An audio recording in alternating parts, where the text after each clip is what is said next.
Tech Talk with Matthew Dickerson. Matthew Dickerson. Tech Talk. Sit back and relax. It's time to talk technology. Hello, podium finishers. Step on up here and join us where the view is spectacular, the winning is good, and the air is just a little bit thinner. You've arrived at just the right place here at Tech Talk with Matthew Dickerson, and here he is, carrying a bloody big trophy and a fistful of Tech Talk and notes for today's episode. It's Matthew Dickerson.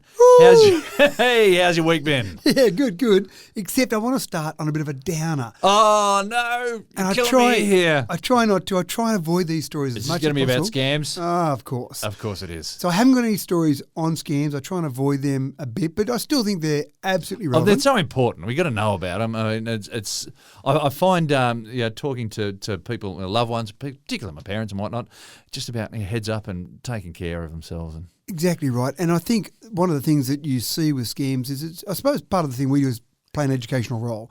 So if we talk about them a little bit without giving any credit to these very intelligent people doing very bad things, then I think at least some people might avoid them. So I want to just run through a few of the common ones that are happening at the moment.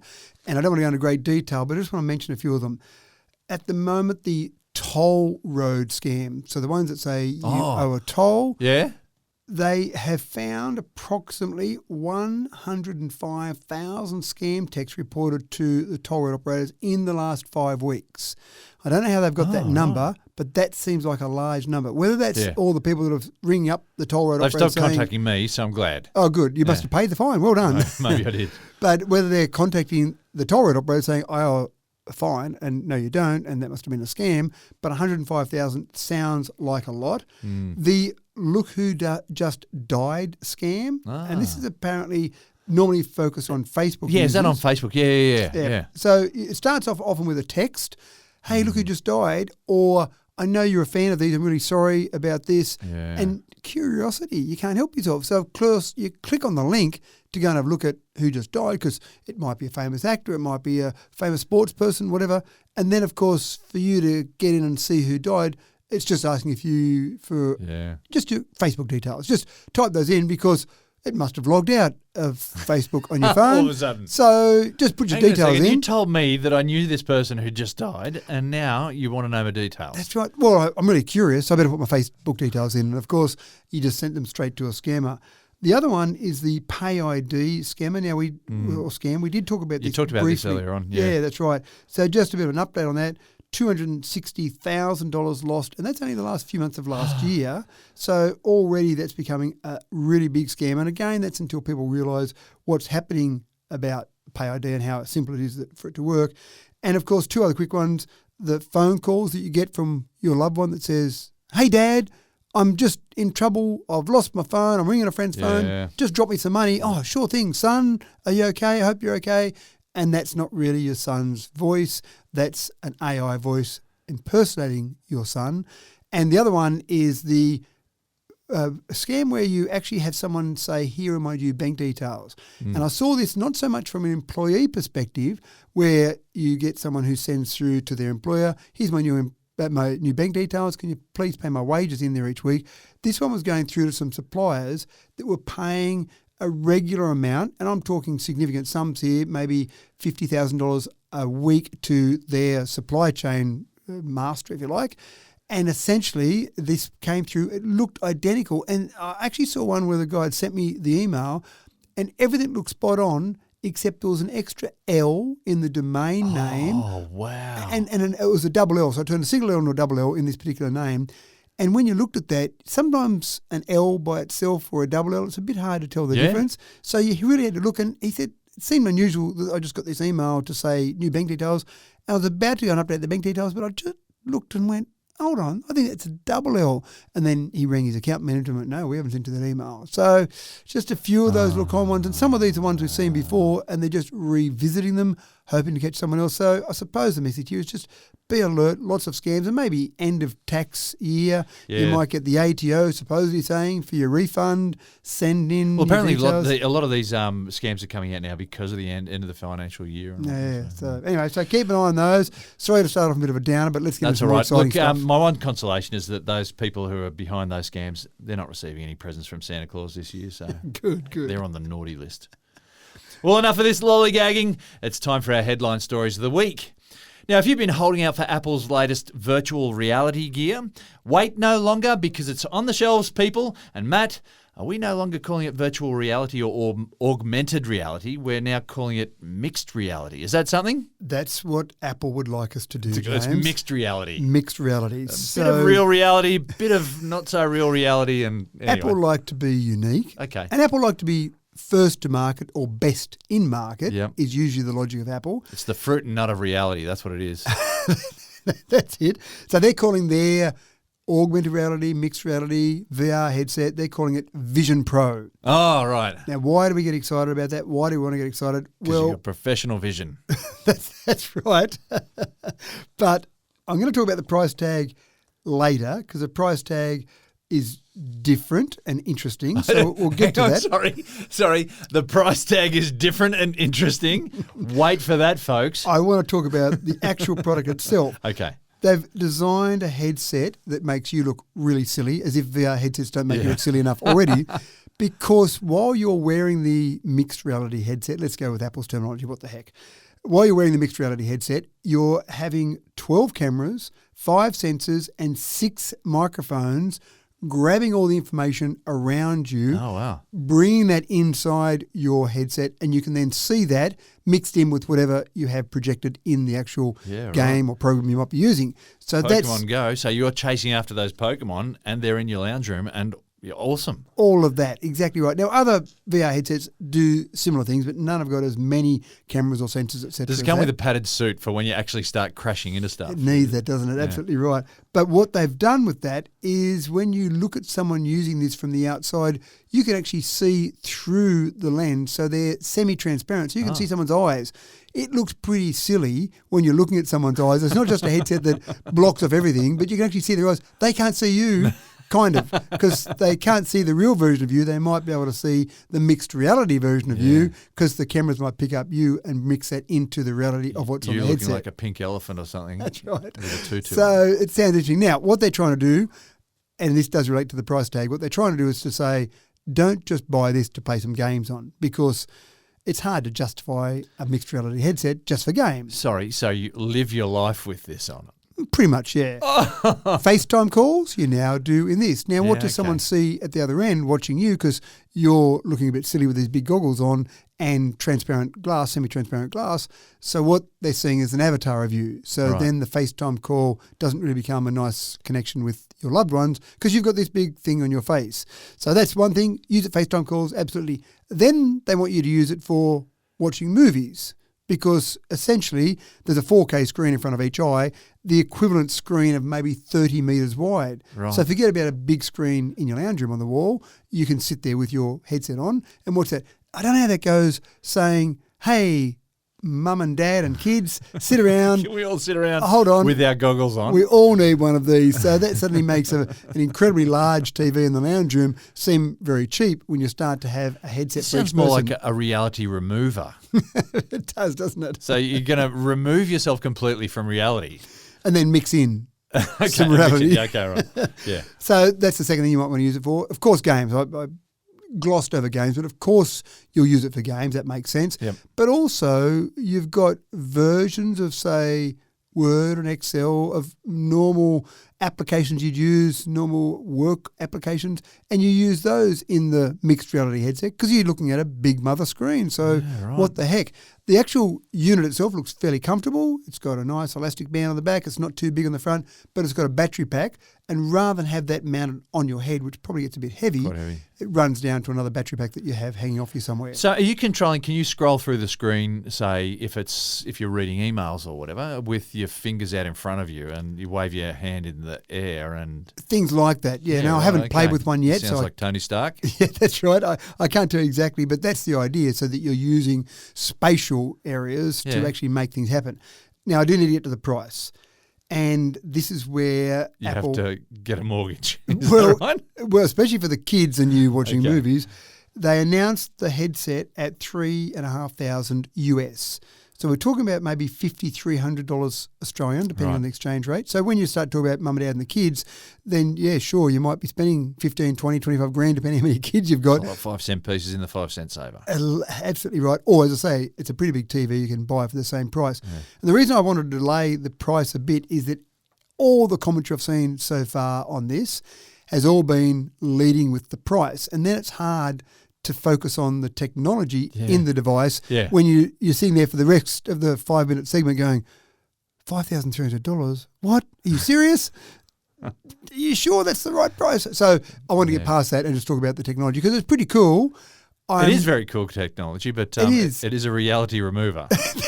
That's part of it. It's a reality remover when you have to pay $5,300. Can I pay that in some sort of mixed reality coin? Mixed reality currency, yes. Yeah, that'd be yes, nice, you can. So I'm interested to see how it goes. I want to play with one to see how it goes for a start. It's not one of those things you want to buy and then go, oh, it's not that good, I'll leave it in the corner. Can you wait for the next generation to come out? Yeah, maybe. Maybe. But you'll be waiting a long time because the version that'll be released in the US won't be available to the beginning of next year, so 2024 we're talking about. And they haven't announced the rollout for other countries, but Australia's normally fairly early in the rollout. We're pretty good at being innovators and adopters, so it might be fairly early, but it might be the middle of 2024 before we finally see it in this country. Right. So I'm sure we'll see a few reviews, people good playing things with it. come to those who wait, but And wait. And you've got time to save up. Yeah, well, that's why they've done it. I actually did wonder why they had the announcement so far before that, but I didn't realise that was the reason why. Start saving now, folks, and by the time it comes out, you'll finally have enough money that you can actually go and use thankfully, Australia's in a really good financial position right now too, with the Reserve Bank being what it is and whatnot. That's right. Forget that mortgage. You start to put some money aside for this. That's right.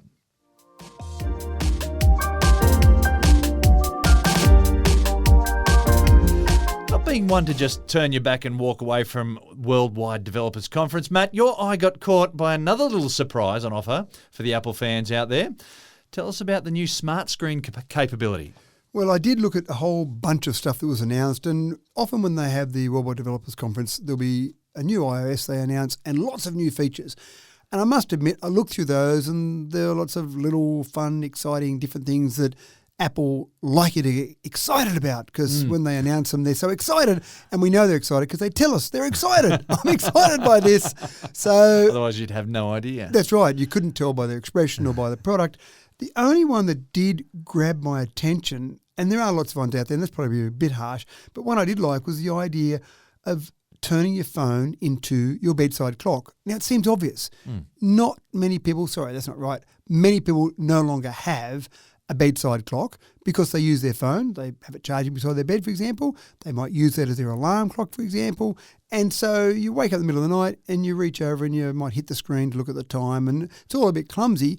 And I've always thought you've got lots of these cool stands now. You've got MagSafe stands, for example, or stands that just keep your phone upright. And I think surely there's a way to turn it into a clock that's a fairly low light clock, sits there beside the bed, and you can just check the time in the middle of the night, just like a good old-fashioned alarm clock, but then it can have extra features. Well, when iOS 17 is released, which will be sometime after today, then you'll have the ability to turn this feature on, and essentially, once your phone goes into horizontal mode, it turns into standby mode or clock mode.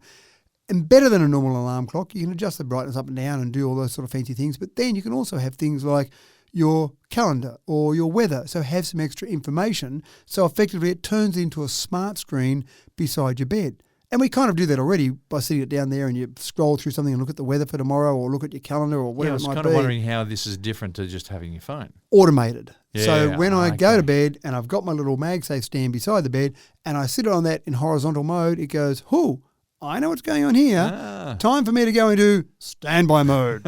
So it goes into standby mode. Those things happen automatically. You've set the clock up to look fancy or boring or whatever it might be. You've got whatever information you want on there. So it all just happens automatically. So you're right. It's kind of what we're doing now, what most people do now, whatever style of phone they've got. But it's just one of those things to make it part of our daily life that we can't do without. We have to have it beside us all day, every day. Sleeping, waking, whatever it might be.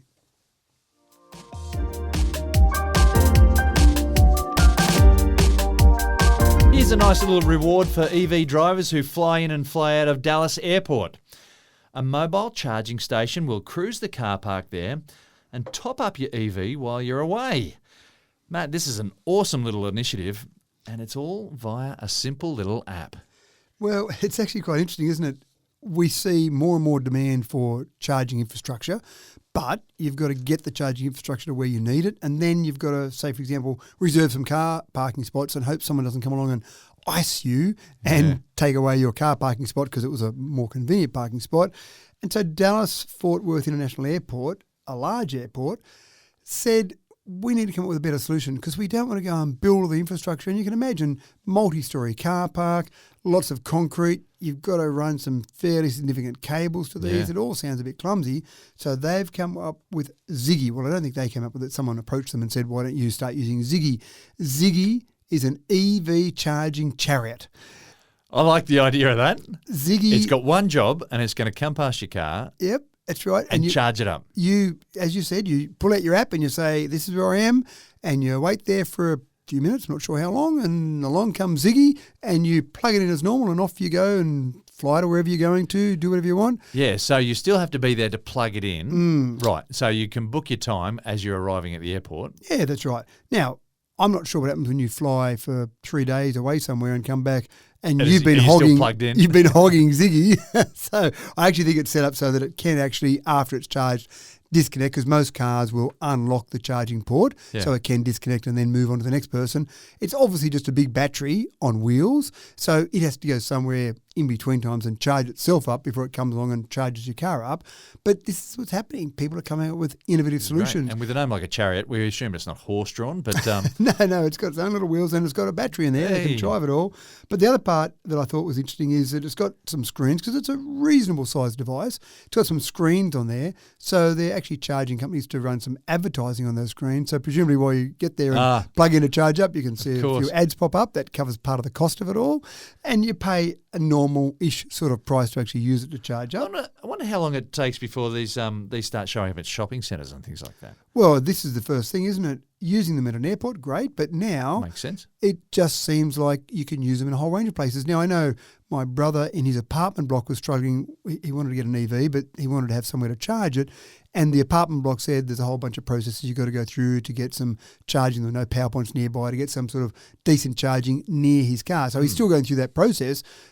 He doesn't want to get the EV till he's got somewhere to charge it, and that's a bit of a drama to get through. But exactly as you suggest, there's a potential argument there to say, well, let's just put a ZiGGY in, forget about all that charging infrastructure. And also, that charging infrastructure will be at my brother's car parking spot. But what about if Billy, who's 5 car parking spots up, wants to charge his EV? Yeah. Oh, we've got more infrastructure to put in. Oh, no, that's a bit of a drama. So having a ZiGGY, for example, in a parking lot, a shopping centre, wherever it might be, you've just got this process. Now, I thought that someone might go and steal that because batteries might be worth a little bit. Yeah. But a bit like you see with some of the e-scooters, it's got GPS built in. It's got some cameras built in. They can do live feed from those cameras to someone so they can track where it is. It's got lots of power to keep running it, obviously. So they've thought of most things. And I think you'd probably notice if, for example, at the airport, someone's going out through the security with a big ZiGGY under their arm. Someone might say, hold on, sir, is that your ZiGGY you're taking out there? So it's just a different way of going about getting some charge to a car in that sort of environment. And good on them for thinking of it.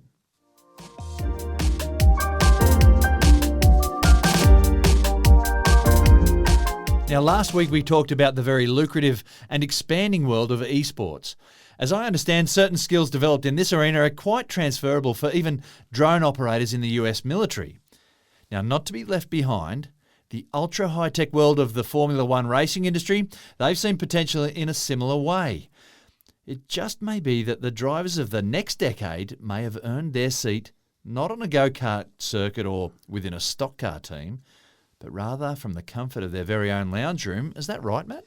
That's absolutely right. And they may go and compete somewhere with esports, but the problem is, take F1, the 20 drivers that are on the grid of F1 have typically had extreme talent, extreme dedication over a number of years, but they've also had access to some dollars somewhere along the way. There's got to be some funds behind them. Now, some of them might have generated that through their exceptional skills and going out there and hitting up people for sponsorship. Some of them, like Lance Stroll, just have their dad buy a team. Yeah, why not? What the heck? When your dad buys a team, That's right. you can be the driver. Exactly right. Now, not everyone's got access to that, but it's a fairly hard slog to get there, and it would be fair to say that the skills of those 20 on the grid are extremely high, but there's probably other drivers around the world. And it's pretty competitive for those. So in esports now, in F1 esport racing, you've actually got teams that are the similar teams to the ones racing in the real Formula One. So you've got McLaren, you've got Red Bull, you've got Ferrari, you've got Mercedes. And when they're all investing in it. They're investing in it. Because they're scouting. Exactly right. Now, when they see the skills of these people in esports arena, the simulators are so good now that some of these drivers, when they look at how they drive in the esports arena, they go, well, we could take that guy, drop him in a Formula 1 car tomorrow, and he's a goer. Now, a couple of minor issues here. When you're racing F1 and esports and you crash, you hit the reset button and go again. Yeah, that's right. Not always quite that easy in the real world. And the other part they found is that sometimes people have got these extreme skills in esports racing, but there's not the danger element. Yeah. And when you're racing on the real track, when you're going at a real 300 odd kilometres an hour and there's a real brick wall there, sometimes people don't adapt to that quite as nicely as you expect them to. But have you seen some of the units that you can get now for these Formula One racing games? You're actually sitting almost in the cockpit of a Formula One car that's on hydraulics and whatnot. So if you hit the wall, it's going to throw you around a bit still. Yeah. And as you're going around the corner, it can simulate those G-forces that you're feeling. And that's exactly right. And in fact, the drivers themselves, even when you've got a driver that turns up to a track they haven't driven on before, they've driven probably hundreds of hours in a simulator before they get there. So they know that track already. But they are doing scouting. So you've hit the nail on the head. They're doing scouting. So if you thought you missed your opportunity, James, to be an F1 driver, and you don't want to go through all the too late.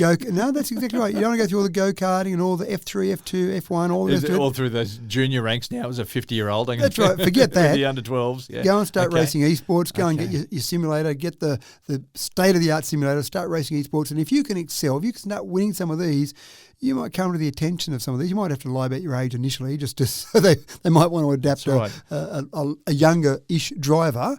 But there's potential there. There might be some Masters games. I like the idea of that, but I'm also not actually opposed to racing against a whole lot of 12-year-olds in go-karts either. So I'm thinking I might buy myself a go-kart. Get started. What the heck?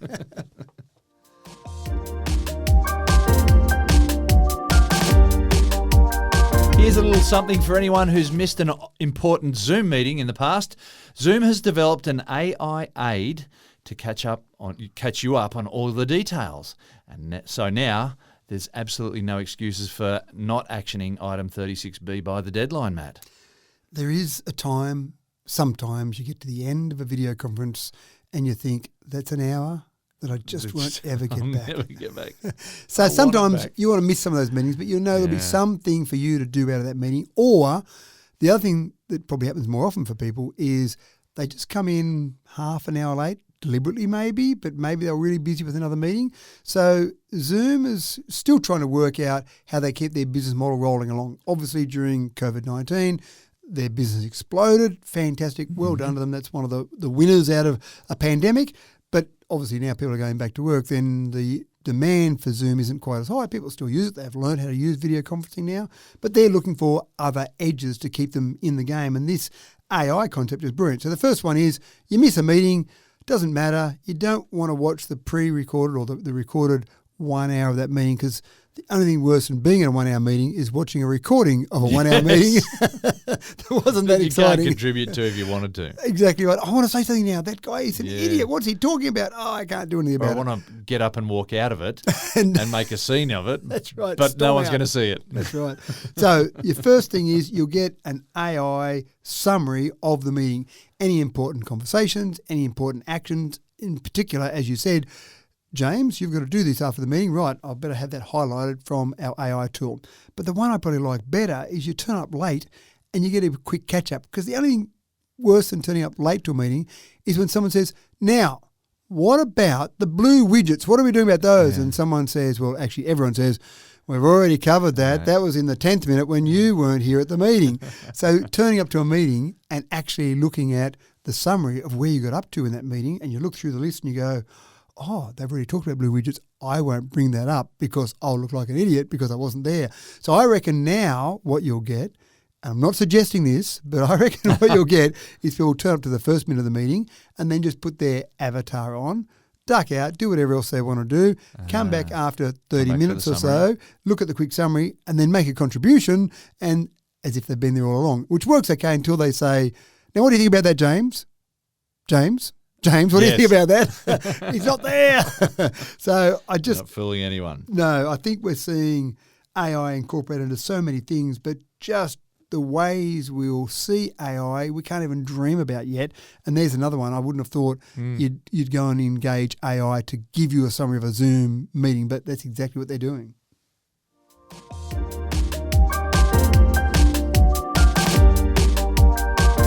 So how are you feeling about driverless cars now?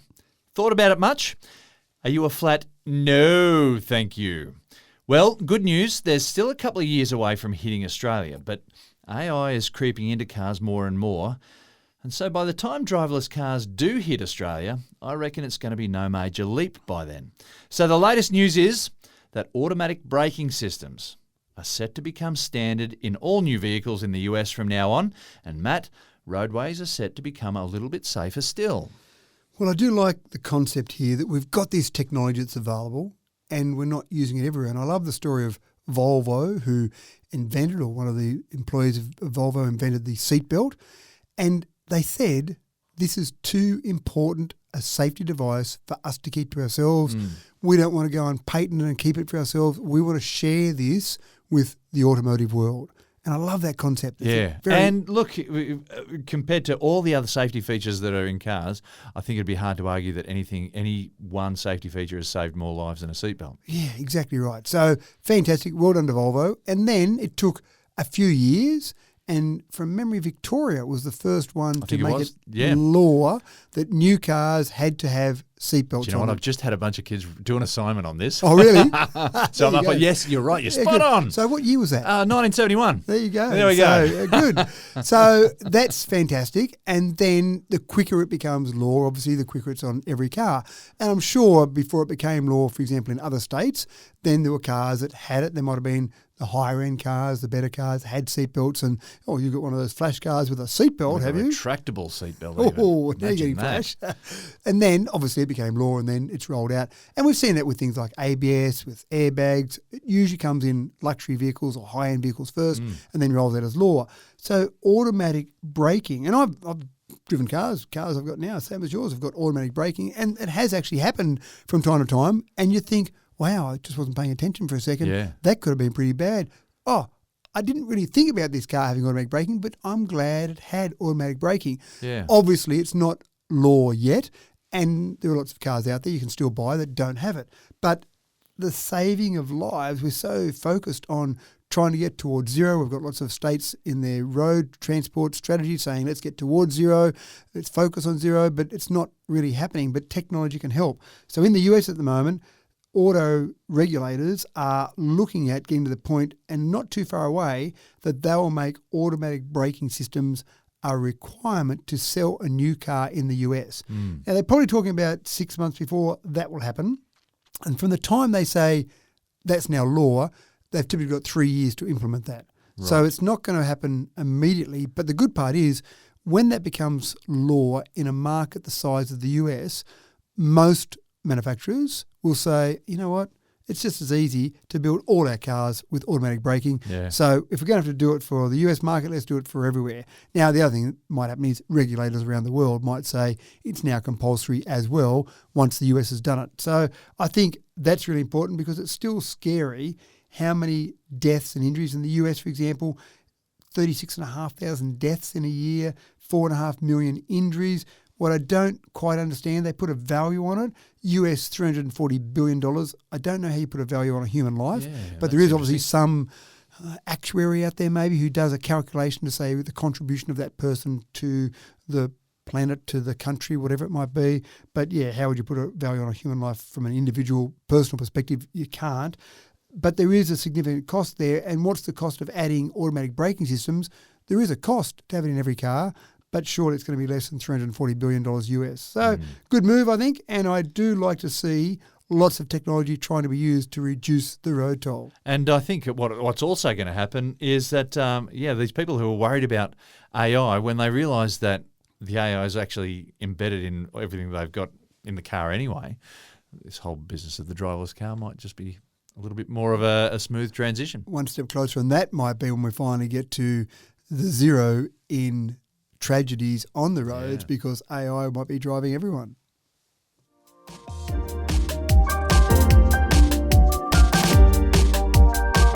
Got some old computers lying around the house? Perhaps you're like us and have a special shelf in the garage for some old laptops or whatnot. But there's been quite a bit of pushback against e-waste in recent years. So the question begs, what bits of old computer are recyclable, Matt? Well, actually, I'm really disappointed with this, and I didn't realise until I did the research for this just the amount of waste we've got. Now, we mine products to make hard drives in our computers, and we manufacture those, which takes resources and energy and this with beautiful hard drive, and they're quite incredible now. Often those hard drives have got 9 platters inside them. They're spinning, and I'm talking about not SSD, I'm talking about good old-fashioned hard drives, but the consumer ones are spinning at 7,200 revs per minute, and it's quite incredible. I remember taking lids off various drives and playing with them when I was working away with computers, and you see this little arm go back and forth across the platter and the multiple platters, all fantastic. And then the density of storage on those platters. So it's called the areal density, AREAL, the areal density. You're getting to the point where you're getting about 175 gigabytes of data stored per square centimetre. So that just seems like a huge amount of data. But the thing that I found disappointing about this is that people get to the end of their life with their computer / hard drive, and they're worried about the sensitive data on there, which is fair enough. So they send these hard drives off for shredding.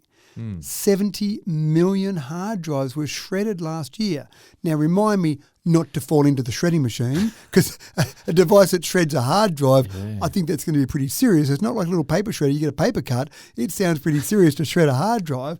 But I don't think we should be doing that. I don't think we need to do that. 70 million hard drives. 70 million. Last year. Just last year. Now, sales of hard drives, and I'm talking about combined now SSD and normal hard drives, you're talking about, they've actually dropped in number a little bit over the last few years, but you're still talking about 300 to 400 million hard drives are sold each year, but again, 70 million destroyed.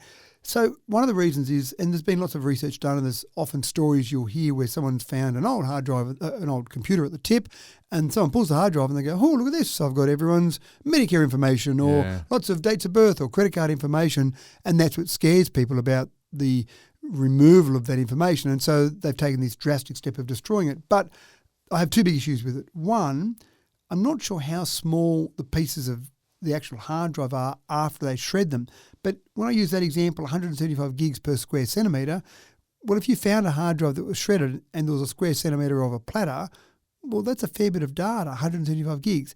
Now, recovering that data is not the easiest thing in the world. I was going to say, is it even possible? It's possible, definitely. You'd probably want to be sure there was something on there of great interest to you before you went and processed that. But the way I talk about storage of data on a hard drive, most people understand there's a bunch of ones and zeros, which is not quite right. They're more like movements of magnetic particles that simulate ones and zeros. But let's just go with ones and zeros for the moment. And the way I like to talk about it is that you've got the actual data, the ones and zeros on the hard drive, and then you've got an address table, file allocation table, that has the addresses of all those bits of data. So when you look at a file, you're looking at the address table to tell the actual platter or the head on the platter where to go on the platter to pick up that data. Now, when you delete a file, for example, it typically just deletes the record of the address, not the actual data itself. And the example I use is if you take, for example, a postal service and someone goes and destroys the data at the postal service, they now don't know that James Eddy lives at 10 somewhere street, but you still live there. So if you go out now and look at all the different houses, they can actually get the information back that James Eddy lives at 10 Somewhere Street, even though the post office has been blown up that's got all the addresses there. Yeah, right. So to rebuild the data, when you delete a file, it deletes the file allocation table, the record of where the data is, but you can rebuild it from the data on the hard drive. Not an easy thing to do, and when the hard drive's still in place and still spinning, it's actually relatively easy to rebuild data, but when someone takes a little square centimetre of a hard drive and says, get me the data off that, it's a bit harder, but you can still reconstruct some data from there. So even though you shred it, it may not be actually gone. The data may not be gone. But I just hate the idea that we take all these hard drives that probably still work, most of them are still working, and we just destroy them. So all that work that's gone into mining, etc. So what I recommend is going out there and finding companies that will securely destroy your data, and I'm talking about destroying it by electronically destroying it, and then that hard drive can be used again, and you can even do it yourself. There's a little file that comes with every Windows PC for free called S-Delete, and it conforms to the US Department of Defense standard 5220.22-M for the handling That number of again, classified sorry, just kidding. 5220.22-M for the handling of classified information. So if you run that particular utility, and typically I would run it 3 times, it actually goes and writes other data, might be random ones and zeros, over all those different bits of files so that the data is gone. So you can't then go and recover it again. That's much smarter. And then that hard drive you can give to anyone else and say, there you go, have a nice day. Now there's other utilities out there, or there are companies out there that will make sure they'll flush that data out and say, here you go, that hard drive now can be put back into circulation, used somewhere else, might be used in a different application, for example, but that seems like a much smarter thing to do. And there are some organisations around the world that are doing that. There's an organisation called the Circular Drive Initiative, which is trying to do exactly that, to stop the destruction of all these hard drives and say, let's securely delete the data and then let them be used again. And so data centres might want to use them. You might want to use them as some other backup storage, for example, a whole bunch of ways that you could use that data. I never even thought that was a thing. Yeah, absolutely right. Because there are some organisations that they get a new computer, well, we'll just get a new hard drive, we better destroy that. Or there are some data centres, for example, that run their hard drives for the 5-year warranty, for example, and then they say, well, the warranty's gone, now let's go and destroy those. But I just think we can be a bit nicer to the planet. And also we could access or have people with access to computers for a cheaper rate if they were reusing these hard drives. That's way before you start looking at actually recycling the raw components out of that. I think it's a much smarter way to go.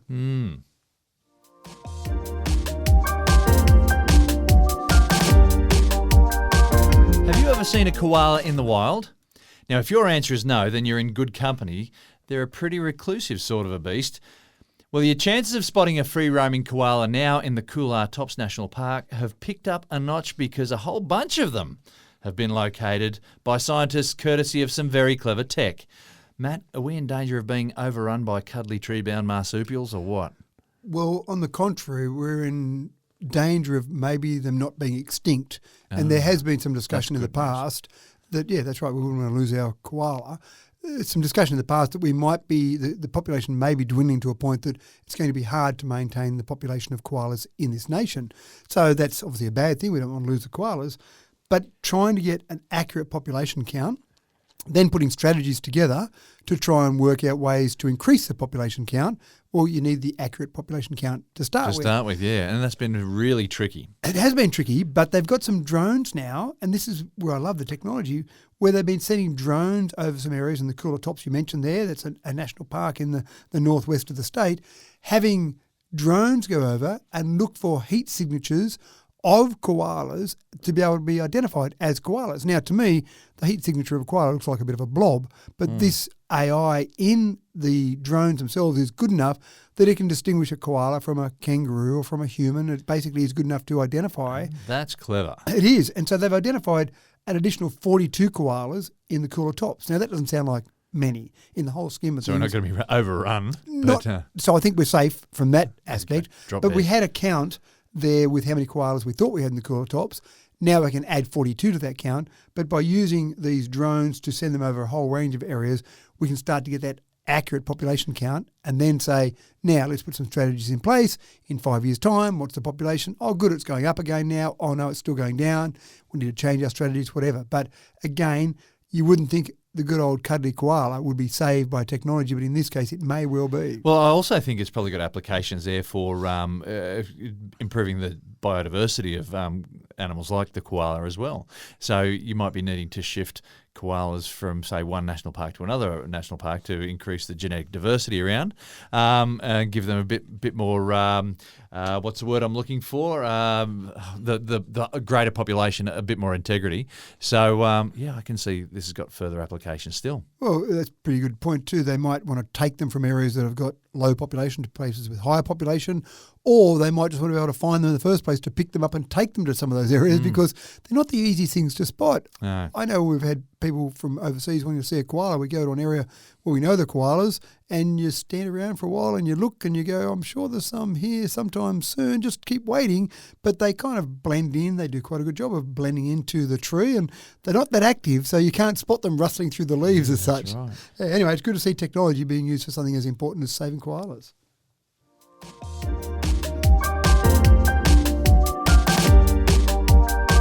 And while we're on the theme of tracking animals in the natural world, how would you go about tracking the movements of a little honeybee? Well, if you're using anything other than a teeny tiny little magnetic backpack, then you're wasting your time, fool. Get with the modern age. Matt, I've got to say, I love the idea of tracking these little buggers, but I wouldn't have thought that a couple of magnets would be enough. What's the cool science behind this? Well, we're talking about a sensor that's about 1 millimetre square tacked on the back of bees. And it is a little magnet, right? It's got some a opposing pair of magnets. Yeah, opposing magnetic spheres in a little cylindrical housing. Now, that all sounds fantastic to track bees with, but the real application here is to put it in the human body and track what's happening down the gastrointestinal tract. So not swallowing the bees, but just taking the... Leave the bees off them. Yeah, They're doing a bit of okay. the testing on the bees, and they're also using them for testing on bees to see where they go and tracking flight paths and a whole range of things. So that's all fascinating. But I think they're going to be used from a medical perspective first. So you'll then get a 3D image of how food goes down, or how you, when you swallow, how this is all going, and making sure it's going down the right path and how long it takes to get from the mouth to the other end, and all sorts of fascinating things. But I actually thought, when I was reading this story about Honey, I Shrunk the Kids, the whole idea of shrinking something down, a person, for example, and putting it in the bloodstream or putting it inside a human, well, we're not quite doing that, but we're taking sensors, taking information on these sensors that then you can send down through. Now, you could then start to monitor a tumour, for example. You actually monitor how a tumour's going inside. You could monitor just the gastrointestinal health. You might even be able to monitor blood pressure by having this in arteries and seeing what's being built up inside those arteries. A whole range of things could be highlighted from that. But again, it just sounds fascinating how small we're getting to these devices. Remember, they need some sort of battery in them as well. So this is all about packing so much into something very small and then using it to track things and basically be a sensor that's inside the body. Knowing yourself thoroughly inside and out. What a way to go. Exactly right. Fantastic. And that's all we've got time for you today, folks. If you want any more, then you'll have to throw another $2 into the meter. In the meantime, I'm just going to go right ahead and say thanks very much for a cracking Tech Talk, Matt. I know, and I might not be here next week because I'll just see how this F1 goes, but I'm waiting for a few drives and then I'll wait for a call up from maybe Red Bull. You know, maybe Max might be sick next week and they'll just need me. So if I'm here, you know, I didn't quite make it, okay? Yeah, well, good luck with that. Okay, I'm heading out to my car now and I hope a little mobile charger has done its job, although I may be expecting a little bit too much too soon. I get that. That's all from me, James Eddy. Forever grateful for the opportunity to chat about the latest and greatest in tech, and to you, our listeners, for just tuning in. I'm so grateful. Look after yourselves, and we'll see you again in a week's time. Hooroo!